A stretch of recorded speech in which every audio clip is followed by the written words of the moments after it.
The stock buyer's splurge has been the bear trader's scourge. But bad news and an interest rate surge converge. And here's a big drop as sellers reemerge. Oh, and we're seeing a crypto purge. So stick around and you'll see the info emerge.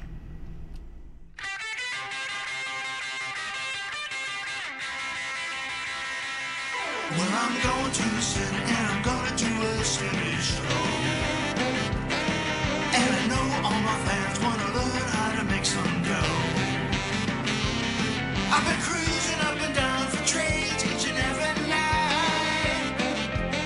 And with my iPhone reclining, I know we're gonna get it just right. I'll get inside your mind, we'll have a real good time. We're gonna trade today, we gotta trade today. Go askSlim. Hi, I'm Steve Miller. Call me Slim. And this is the askSlim Market Week. It's a look back at what happened in the financial markets in the past week. And a look forward to what might happen in the next week. Hopefully, lots of great ideas and opportunity for you throughout the show. So the stock market got rocked in the last week as, well, the bulls get blindsided by soaring interest rates, really worldwide. Last Friday, we saw a classic short squeeze and buying climax as buyers came in madly on the close, and that brought selling from the opening bell on Monday as we saw stocks just basically work their way lower and then really crescendo to the downside on Friday. It's amazing how many tweets and instant messages and emails I get all over these recent months saying the market will never go down. It will never go down again. And of course, I kept saying that, well, there's no way that they have erased downticks or that they have abolished big declines. And sure enough, we're seeing something happen this week that we have not seen in a long time. In fact, for the S&P 500, for the stock market as a whole, it's the biggest number of points for a down week that we've seen since January 16. Wow, quite a long period of time since we've seen anything like this, 2 years. Adding to the investor angst is liquidity squeezes that's going on in China and Japan that has come out and said that, well, they're going to buy everything. I mean, they'll buy all of the bonds that they are offered to keep their long-term rates at 11 basis points. Just incredible. So there is a big push for interest rates to go up and some resistance from some countries and from their central banks to allow that to happen, but it's going to happen. And as we see, the markets take over as the bond market has been literally collapsing as interest rates are surging. The Fed was more hawkish this year, this meeting, as you know, it's pretty likely that the three increases that they've talked about will happen, and with Powell in there, there's a potential that there will be a fourth. And what's really pushing on that is much hotter wage growth. As we saw the numbers come out this week with wage growth up 2.9% year over year, and with full employment or getting very close to it, and the economic stimulus that we have in here with the tax plan and the current talk about infrastructure, then that's a perfect recipe for more wage inflation. And we start to see that, and these countries are not going to be able to stop a quick move up in interest rates. Been a very, very sharp increase in here. And then there was a memo released on Friday. It gave the stock market another leg to the downside, as that indications are that there was spying abuses, and that's going to bring on battles between the Department of Justice, FBI, the executive branch. All of that going on is not helping the stock market, as they don't like to see that kind of negative news come out. And then there is Bitcoin, which has been absolutely plunging. Everything in the crypto world has been going down. I've been saying we're going to have a crypto purge, and that's what I believe we're having going right now. Bitcoin trades as low as 76.25 today. And when it was 17,000 at the end of the year, I said that my target was 4,500 for the year. As a matter of fact, I won a bet with a friend that we made over dinner that when cryptocurrency was 16,600, he said to me, "I'll bet you $100 it trades at 24,000." I says, I'll tell you what, I'll take 24,000. I'll take 8,000 before 24,000, and sure enough, I win the $100 as of today. So I'm happy about that, and well, it makes sense with 1,400 cryptocurrencies out there that there's going to be something really ugly that goes on, and we'll see.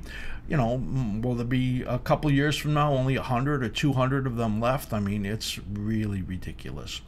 So let's see what happened in the stock market this week as we look at our 60-minute chart of the S&P 500.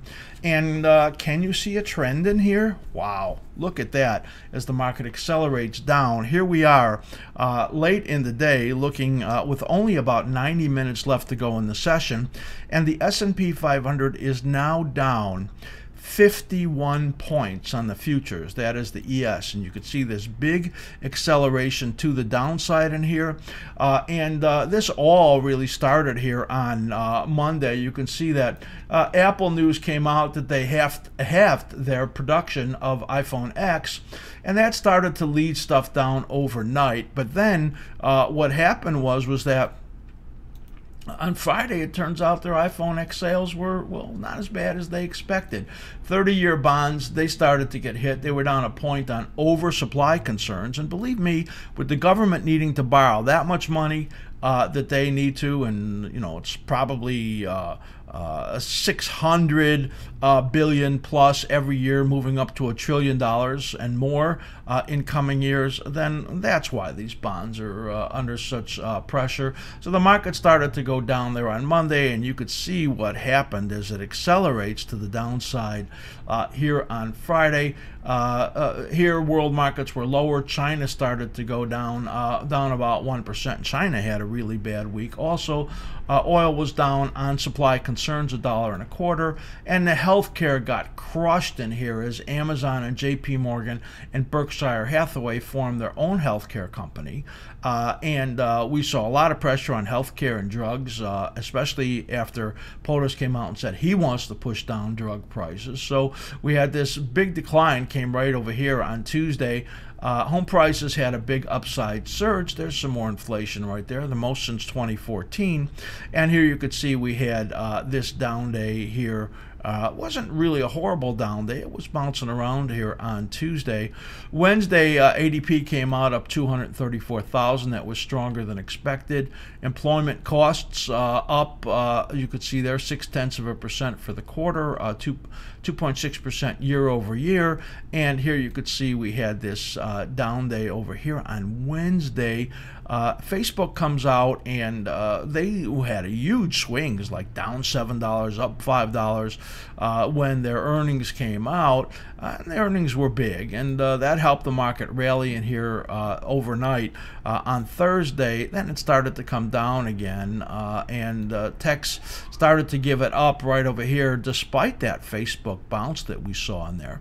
So again, market tries to put on a rally here, holds steady here on Thursday after giving up its early gains, and then overnight we get this liquidity scare in China. Investors start to sell. Payrolls came out hot that you could see right over here, and the bonds started to dive again. They lose over 3 points in the last 2 days. The dollar pops, has a really good upside day, and then that memo comes out right over here where they talk about potential spying abuses. And look what the market does. It falls about another 30 points after that. So tell me, are they just piling on as the sellers get worried, or are they worried about this memo? You can just see that that had a pretty good effect on the market. as since that memo was released, there was a very big acceleration to the downside. So obviously means something, and this is a very, very large down day. As a matter of fact, right now for the week, the S&P 500, Dow Jones Industrial Average, NASDAQ, all over 3% declines for the week. Who said we could never get another 3% decline? We're also nearing 5% on the downside. Dow Jones Transportation Average, the 3-week loss is about 6% in there, as the airline stocks were the ones that really signaled this decline and have moved sharply to the downside. The Dow Jones down some, close to 900 points on the week. S&P 500 like 90. So it's a big bad down week that we're seeing right now in the stock market. The bond market, 30-year down 4 points on the week. That's huge. 10-year yields a surge of 17 basis points to the upside and get up to 2.84%. We're looking for 3% plus before you know it in the bond market, and that might actually come. If it doesn't come, I think, in the next 2 weeks, then what I think is going to happen is we're going to get a bounce in the bond market. And we'll talk more about that later in the show. Dollar choppy week, moves down and then back up. Not much change on the week in the dollar, despite that it had a big up day here on Friday. Gold gives up $15 to the downside. Silver much worse on a percentage basis, down 68 cents. And the oil market down about 82 cents. And there are a lot of concerns about the oil market as the rig counts have been surging, and U.S. production also at record levels, and at this price in oil, we're going to see a lot more of the shale producers pumping it up, and that's probably going to put a cap on oil prices right now. Don't forget, follow me on Twitter at askSlim, and subscribe to me on the YouTube channel. And don't forget, give me a thumbs up if you like what you're seeing here. Coming up right now is going to be the best and the worst stocks for the week.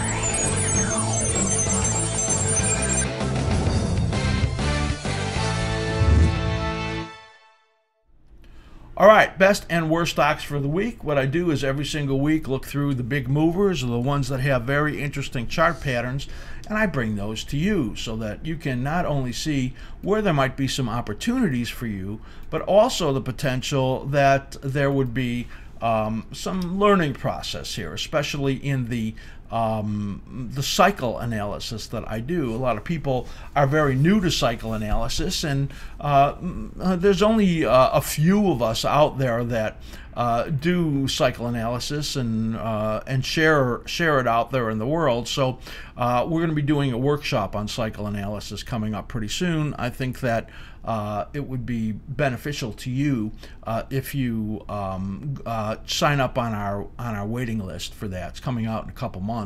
And just go to the askSlim site on the bottom of the front page and sign up for the cycle workshop. Our preferred broker is TD Ameritrade, and their platform, Thinkorswim, is the one that we use all the time. If you'd like to get these charts on your Thinkorswim platform, you could get a trial membership. Just write me at slim@askSlim.com, and I'll be glad to send you a link that gives you a half-price 1-month membership, and you can try out the charts that we send every week. A lot of work that we put into this, and it will benefit you quite a lot. So send me that email, slim@askSlim.com, and I will send you that special link. All right, so let's get into the best for the week. The first stock we're going to look at is not one that I look at a lot, and it's been a horrible stock, and that is Pandora P. Here you go, and you can see what cycle analysis looks like. What we do is we use what's called the idealized cycle. What that does is tell us the average length between significant lows, and you could see that right in here as we have them marked off. This is the ideal cycle, and this is the way the cycle actually resolves itself based on the effect of trend momentum playing on those cycles. So what we were looking for in here was, well, the potential for a base forming that you could see right now, and Pandora gets an 18% gain on the week on restructuring. We don't think they can restructure it enough to really be very beneficial. Wouldn't be surprised to see the stock trade back down towards 4. It's now gets a pop in here on that news this week, but we would say we don't love it. And this looks like it comes out till March before it can then get another upside tick in there. You can see it's gotten up close to that resistance area right over there, but it's been in this negative cycle pattern that you can see right over here. Each of those in a downward stair-step fashion. If it holds above this 409 area in this next month, then it will have built a base and maybe can get some kind of a fake rally, but we don't really love it. eBay has been in the news big time. Take a look at this eBay move. It's monstrous on the upside. Note the move up here to the 161.8 fib extension. It takes a big, strong pattern in order for a stock to get up to that level, and certainly it does it. It's dumping PayPal. Well, kind of the second time, as they're going to take over the payment processing with Audion, a foreign partner, and that's going to mean that their profits are going to improve, and they're going to be able to give that benefit over to their sellers and buyers and everybody. All the analysts love this. It jumps about 11% on the week, pulls down in here as the market's pulling back, but you can see a positive pattern. We're projecting this up to get up to 48 or 49 in there. One more try on the upside. It's a little early for this stock to peak. So that's a look at eBay, and a pretty strong situation. I don't have a lot to show you in the upside stocks this week. Take a look at Electronic Arts. This is actually pretty interesting, as you can see in here that it had a head and shoulders top in here that formed. Now, head and shoulders, let me help you with that. Here's your left shoulder right over here. That's the declining portion of this cycle. Your head is right in here. You could see that. And then your right shoulder, kind of a deficient one, and then it breaks down. That projects to this level, and you could see absolutely comes down and touches it. The cycle bottoms, and it turns up and gets that big move in Electric Arts. As earnings beat, analysts been upgrading this one. This one up about 8% on the week, giving a lot back in here on Friday, of course, as the market pulls back. Twitter up about 7%, solid gain on the week. Make it about 6 right now as it's pulling back. And there's rumors out there. FNB came out and with a tweet, I think, and they said that the company was shopping itself. You could see the megaphone pattern in here, or broadening pattern. We kind of think it's going to pull back to around 24.5, 25 over the next month, and then that would be a buying opportunity. And the last one we're going to talk about in here is AMZN. This is just unbelievable in here, this upside move. As you could see in here, this stock has got our colored zones in it. In other words, when it's in a green zone, it's in a rising phase, as you could see right in here. And then when it's in a yellow zone, it's in a corrective phase. And the corrective phases have been really nothing to speak of, and it's been in this massive upward bullish pattern that you can see. Or it rallies up strongly and now is giving some of that back. We actually see the stock pulling back to around 1370, as you can see right over here, over this next month or so, month and a half into March.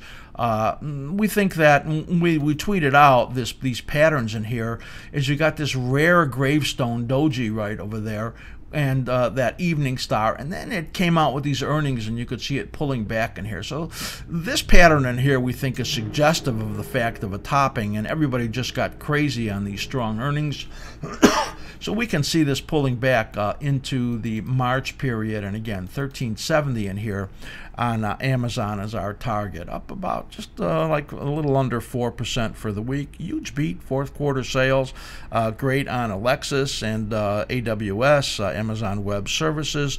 Analysts upgrading it like crazy. They say 2,000 on the stock, some of them, and I say, well, who knows? But 1370 is our target first, as we think the stock will give a lot of ground coming up. So we think this splurge that we're seeing right in here is ending right now, and then we'll see some further correction in Amazon. All right, so that's all I have on the best of the week. We're going to come right back, and I'm going to show you the worst.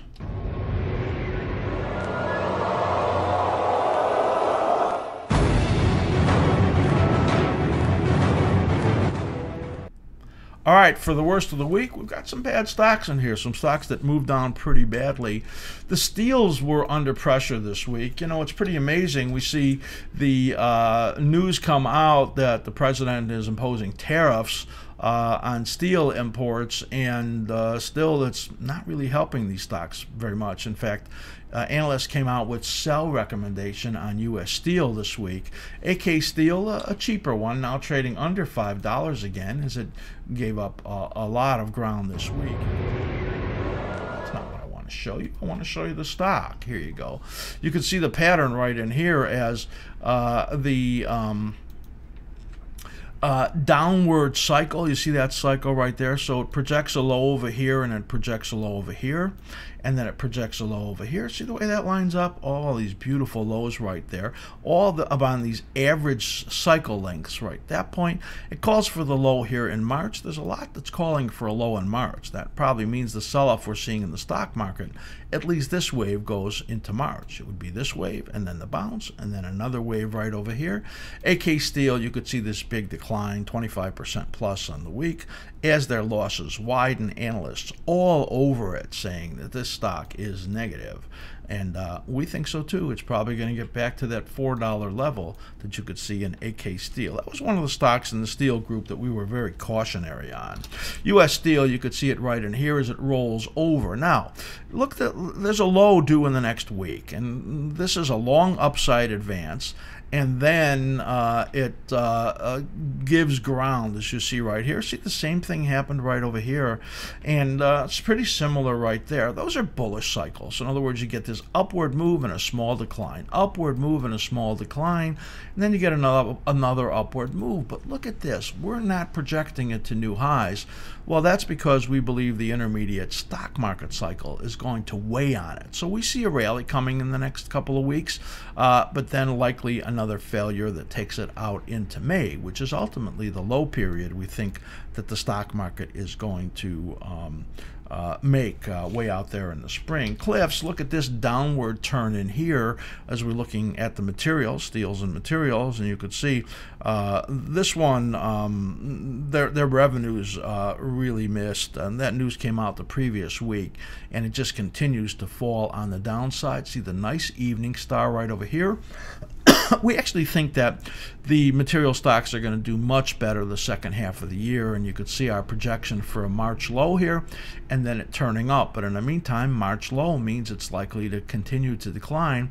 Probably the buy area is about $5.50 to $6 in there. It's trading at $6.55. So you know, bad miss in there on the revenues, and the stock moves down pretty sharply. Other stocks in the category of materials, silver stocks.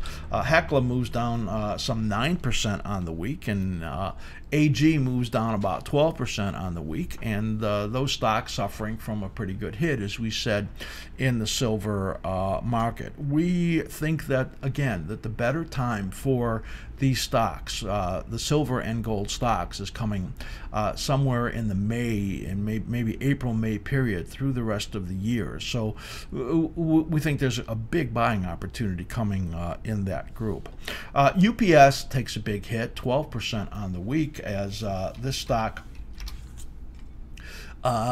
this is kind of one of the worst patterns that you'll ever see from a stock that was just soaring on the upside. Look at that move down there. Earnings miss. Their guidance was really a lot weaker. And you can see right now we have it stopping at that 61.8%, but I got to tell you, it's not likely. Why is it not likely? Because note right in here that it rallied for like less than half the point of this cycle, and then has this big decline right here. Odds are pretty good it's going to get a little bit of a bounce off of that level, but then continue to decline, and we could see the stock under 110 actually here before it then starts to move up. Yes, this downward move here takes it into March. So we'd be a big seller there in that stock. That's UPS. If it gives a pop, I think it'll then give another drop, so we'd be a seller in there. PayPal, as we mentioned, eBay has dumped it, and that stock takes a big hit, they will be continuing to be taking PayPal over the next several years into 2023. Note that it gets up into that fib extension zone and then pulls back pretty sharply right there. And this has been a high price stock, and here's the support zones coming in here. We think the stock is going to move under $70. So again, if we this one comes out to May, and we think that if it gets any kind of a bounce in here, you just got to wail on it, because I think it's going to continue moving to the downside. So the home builders have been moving up sharply. A lot of that is that anticipation that if interest rates start to move up, that there'll be a scramble to buy homes. And now we're getting to the place where home prices are getting really high, and mortgage rates are going up like crazy. And maybe the home builders are suffering from what looks like is going to be not a lot to buy out there. There's not much inventory, that you just might get a buyer's strike coming on in the home builders. Let's take a look at Pulte Home first, as this stock rolls over in here after being just super strong. So take a look here at that Pulte Home chart. You can see that this is exactly the time period we expected that decline to happen. Why do I say that? Because, well, here's the declining period of that cycle. Now, this has been a period where they have been just super strong. You can see only 3-week little decline here, a 2-week little decline here in each of these time periods. But look at this. You can see the nature of the stock changing as it continues, as it rolled over and then gave you these 3 dojis, they call them right there. There's a stalling, and this is a triple doji evening star. Say that 3 times. And that just says to me that, well, you see this moving average coming up. That's the 34-week moving average. It's probably where it's headed to, just under the 29 level, and then you're going to end up getting a bounce. But again, we see the bounce failing in there. I want you to note in here on the daily chart. Now, I don't have any cycle analysis on here, but here you could see the slim ribbon. See this green arrow right over here? That says that that's where the momentum turned up. The stock was 25 at the time. The momentum stayed strong all the way up here. See that slim ribbon? All the way up at 35 right there. Here's where it went neutral. So in other words, that gray bar and that downward arrow says upward momentum lost. And here's your negative momentum that's come in. This is a big tone change in Pulte Home, and it's representative of what we see in the rest of this group. That's on the left is the weekly, on the right is the daily. There's your weekly again. Let's take a look. Pulte Home sales miss, and it goes down 9%. Lennar LEN in the same group, down some 9%. Look at that. Exactly the same cyclical pattern. We call that a cycle synchronicity, where the lows are due in about the same place. You see these lows right in here? How pretty is that? And so that comes at the right time. A bounce is likely coming. We think it will fail right around the midpoint area and then move to the downside again. Lennar down some 9% on the week. In the same category, U.S. Gypsum, only because they sell to the home builders, right? Look at how similar that is. U.S. Gypsum looks just like the home builders. Again, we're going to look for a bottom in the next week or so, a bounce that just fails, and then moving to the downside again. So what's really interesting is that here we are at a time of very strong oil prices. Well, relatively strong. We've come off the 40s right up into the 60s. Of course, that's some, still 60% off of its high, but the energy stocks have done real well in anticipation, and of course doing well based on the stock market having done so well. And now the energy stocks are starting to become worrisome. They have rolled over. Whoops, did I disappear there? They've rolled over. So let's take a look here at Exxon. XOM is the first one we're going to look at, and here you could see that let me get that up here for you. There we go. I seem to be having camera trouble today. That Exxon chart is very worrisome when you look at that. That's a chart that says it's entered into a corrective period. And man, if it gets underneath this low over here, that's going to be really ugly at that point. But look at the size of this decline. For Exxon, this is a very large decline on the week, some 6%. And usually you don't see that stock move down that much. But now we think it's going to move down into this March-April period that you can see right over here. And that would be a significant area, a problem for the stock if it tries to rally. I think you'll just see any rally fail in here as it's ugly. Big miss in there. And again, this rig count's going up, and the supply of oil in the U.S. going up is just not a good thing for it. So that gives you an example of what's going on as we see this rolling over in the energy sector. The other stocks in the sector, Amerada Hess, or Hess, that's the old name, Amerada Hess, moves down about 9%, and we think the low in there is around May, and also Diamond Offshore down about 8%, and the low in there looking like it's around May. A lot of these stocks look like they're going to come down into the April-May period, then get a bounce, and or March-April, get a bounce, and then move down into the May time frame. That's when we think the stock market low is going to come. Last one we're going to show you in here is Google, G-O-O-G-L. And this is a very classic engulfing pattern that I'm going to show you right here in Google. Note we've got a lot of big patterns in there to look at. And here it rolls over. Google, their earnings miss, their traffic acquisition costs going up, and that's the big scare. Our target right over here is going to be in this area of about, well, we'll call that 1095 on the near term, and then even lower than that. In fact, way down over here at 1021 is where we could see this stock fall to. So we think there's 100 points risk in here over these next several months, even on top of the 60-point decline that we see here today. So that's a pretty bad looking chart when we look at that, and we could potentially see a bounce that fails. Take a look here at the daily chart, and you could see this stock move down and through and into and through that minor support area. Now if you look at the 89-day moving average coming up right over here, that takes it down to about 1070 in the next week or week and a half. So we think that there's a lot of risk here in Google when you see that, and there's a lot of stocks that have rolled over today and or this week, and that are looking like they could have a bad time of it moving forward. So, you know, down 3% plus on the week here for the market. That's potentially just the start of something. And the corrections, you know, easily 10%, 12%, we could see that. So a lot of damage could be coming in a lot of these stocks. And, you know, I've only shown you a few, but there's lots of stocks that have a lot of damage and topping patterns that have occurred in here. And we think that, you know, market attempted rallies will come, and that's likely to bring you time periods to do some selling. We're going to talk more about that as we get into our short-term view for the coming week.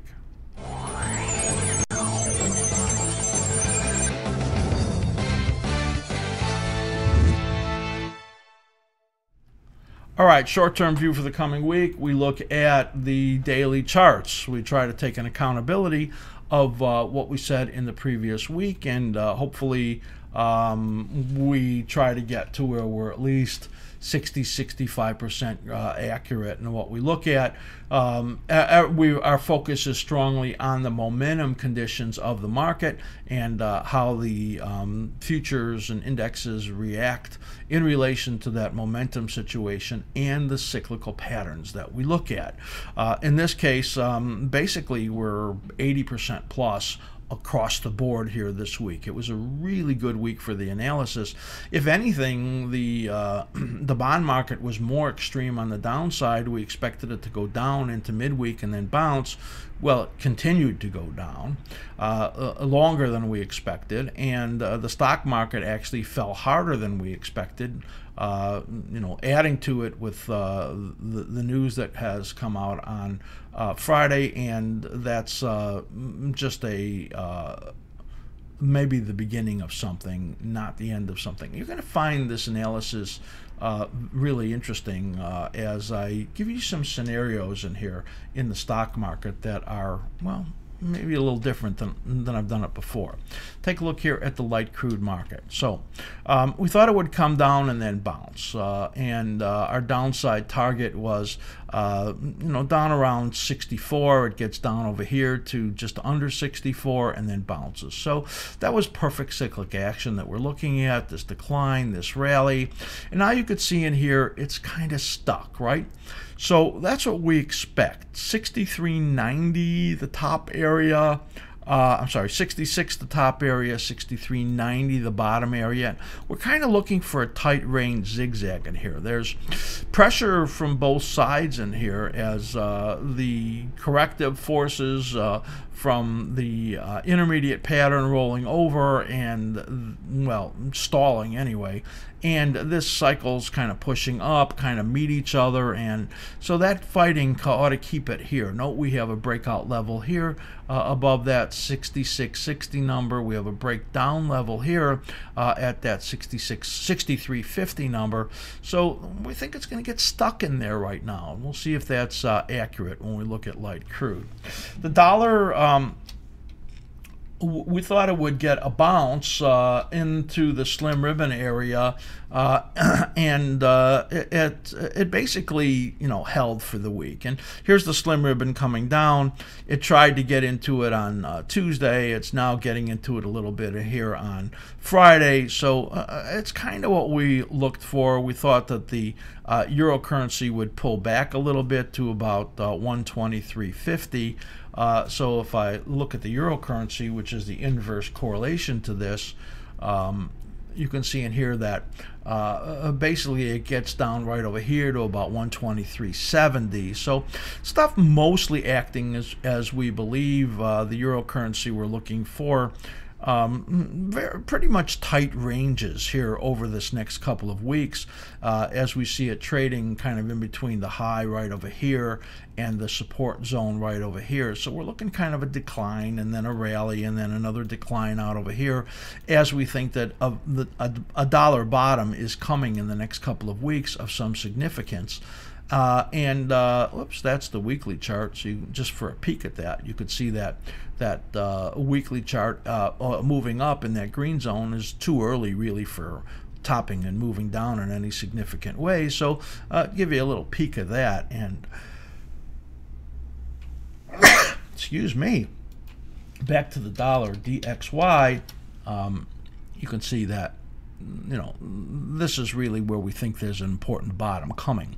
So we're just going to call it tight range, maybe the dollar moving down one more time, testing that 88.50 level, and choppy for a few weeks is what we really see in here. So, with the dollar potentially looking at a time period it's going to firm, we're going to keep that in mind as we peek at the gold market in here. So the gold market, we thought it was putting in a top right over there and starting to get toppy. Now you can see that there's a head and shoulders top in there, and we actually put in the head and shoulders measurement for you. So here's your left shoulder right here, your head, your right shoulder, and the breakdown. And the measurement takes it down over here to close to 1304 or so, right at that point. So what do we see? We see that the dollar is the dollar strength coming is likely to put this into a choppy declining period over here, and we're going to call gold to just be maybe small down on the week. We're going to look for 1313 as the first stop in here, as the where's that 1313? Right there. There's that measurement right there, is what's pointing at the 1313 number as kind of the target zone that we're going to be looking at in that intermediate support. You can see this short-term support right over here is actually breaking right now, so that probably is not going to be meaningful, and we'll pull that off of there. And this is the meaningful support zone, 1323 down to 1308, 1307. and this target right over here is the one we're really looking at. So that's what we think, choppy on the downside in there for the week. Silver is what we're looking at here, and this one breaks a key level of support. You could see that right here. That violation is negative. The support zone, we now put in the lower support zone to see how that acts. And we're expecting that to get tested or broken over these next several weeks. So we could easily see silver moving down to 1642 number in the next couple of weeks or lower. It's given up a lot of ground here this week, 60 cents to the downside today. So a lot of weakness coming in that you could see right there. We're just going to look for that kind of continued action, as you see here, as it continues to chop to the downside. We expected small down weeks. We got, small down week in gold and a bigger down week in silver. The bond market /ZN is what we're looking at here, and this is running a little bit long right there. It's not all that significant, but when we could see that, if the market keeps its free fall going in here, it's a flight to safety we're going to be looking at, and kind of a bounce is what we're looking for. And here is the ZNs, maybe getting up to 120, 119. And then rolling over again in the ZBs, pretty similar pattern, maybe a little steeper advance available, but we're going to look for it to get up here around the bottom of this is 146.22 is where the bottom of that is. So that's kind of our target in there, and then we think it's going to roll over again for another failure into this area or test those lows. So we'll look for an up week, and that may actually fail. So it'll try probably into that zone and then move down. It's really, really oversold at this point, looking at the bond market. Momentum in the bond market continues to be down and weak, and the momentum has certainly been the key in everything we're looking at here, and that's why we think that we get a bounce in there. It's likely to then roll over to the downside again for one more test of those lows. So now we're going to look at the stock market. The stock market has finally turned down in a significant way, and this tone change has really got to have some of the people that haven't been around for a long time really wondering, wow, I thought that they abolished these kind of moves. So the what we're looking at in here is a potential move to the downside of some interesting scenarios of how that's going to shape up. I don't normally do this, but we have a market that is much different than we've seen before. And what I wanted you to see is are the scenarios based on the type of market that we've been in. So we've been in the kind of market that has been in every one of the cycle patterns being positive to the upside, big upside moves, minor declines, this upward chop going on that you could see right in here. It's been very significant. Now something is changing. And this is now 21 days off the last low, which we have not seen happen. That is it's screaming that something has changed. So what I did was I put in the three scenarios based on, well, if the old patterns continued, this is basically what would have happened. But we don't believe that's true because we think that the intermediate pattern is rolling over and pushing on it. This would be the type of pattern that we would expect, the most likely scenario, based on getting a pretty good bounce into this minor resistance zone, and then after that rolling over and declining again, continuing the correction. That's the most likely scenario. And if that's right, then we would probably see the market rally up to this area of about 26.16 or so, a little bit higher, and then roll over after that. That would be the most likely scenario based on what we're seeing. However, because this cycle has now gone to 21 days, you could see the potential that The low that we were looking for here is actually right over here. And this scenario could be the one that's playing out. And this is free fall scenario. As the cycle lengthen out, then the more days without a rally indicates that this is the right pattern. If we go to 22 or 23 days off of this low, it's going to mean this is the correct one and that we're in a free fall. And the way the market looks today with the S&Ps down 60 points, I mean, this is what free fall looks like. So this is a very bad scenario that we're looking at. I would normally say that this would be the most likely scenario, but this is how it's resolving right now. Another day or so on the downside, and man, this is going to be a really bad scenario. And that 10% correction plus could really be in the works right now. And we don't expect the low to come until May.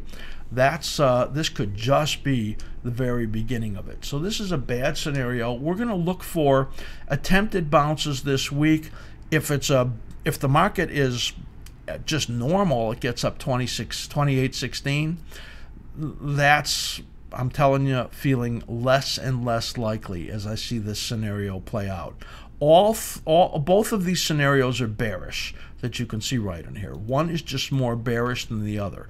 A bounce in here that takes you up to here and then rolls over significantly, or that this is the whole bounce and it just fails every time it tries to rally and moves down very sharply. That's the two scenarios that I think are in hand and very negative when we look at that.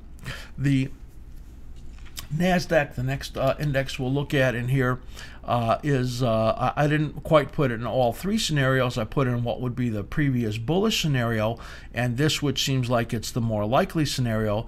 But again, the scenario could very well be that this is all the rally and this is the decline we're looking at, and we're going to know that in the next couple of days. This right over here, let me just activate that. That's day 20 coming on the downside, and that cycle lengthening is a very negative factor. Really, this could be a very bad scenario coming to much lower levels. So again, we think that the signs are that a very significant correction is at hand. Russell already had given up a lot of ground, over 6% now, I believe it is.